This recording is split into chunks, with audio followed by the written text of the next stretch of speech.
ရေအောက်ကနျူကလ িয়ার ဘလူးကြီးမင်္ဂလာပါ Reaction Knowledge for Myanmar page မှာကြိုဆိုပါရစေဒီနေ့မှာတော့ကမ္ဘာအကြီးဆုံးနဲ့အစွမ်းအထက်ဆုံးရေငုပ်သင်္ဘောတွေကတစ်ခုဖြစ်တဲ့ Ohio Class ရေငုပ်သင်္ဘောကြီးအကြောင်းပြောပြသွားမှာပါဒီရေငုပ်သင်္ဘောကြီးကရေအောက်ထဲမှာဘယ်လိုနေထိုင်လဲဘယ်လိုလက်နက်တွေသယ်ဆောင်ထားလဲဆိုတာကြည့်လိုက်ရအောင်ဗျာဒီရေငုပ်သင်္ဘောကြီးဟာအရှည်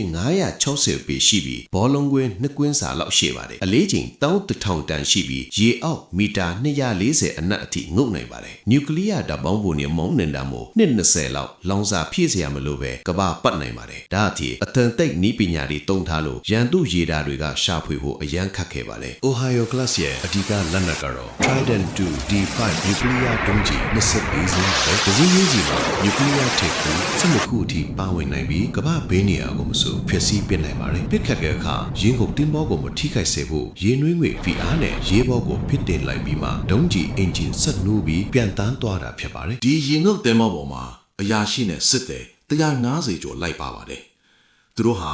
ရေအောက်ထဲမှာလနဲ့ချီနေထိုင်ရတာမို့စားတောက်ခန်းအိတ်ခန်းဆေးခန်းအားကစားခန်းမှာစတာဒီအစုံအလင်ပါဝင်ပါတယ်အစားတောက်ကောင်းကောင်းကျွေးသလိုရုပ်ရှင်ကြည့်ဖို့ဂိမ်းကစားဖို့နေရာတွေလည်းစီစဉ်ပေးထားပါတယ်ဒါကတော့ Ohio Class ရေငုပ်သင်္ဘောကြီးအကြောင်းတင်ဆက်ပေးခဲ့တာဖြစ်ပါတယ်ဒီလိုစိတ်ဝင်စားစရာဆက်လက်တဲ့ဤပညာတွေအကြောင်းဆက်လက်တင်ဆက်ပေးတော့မယ်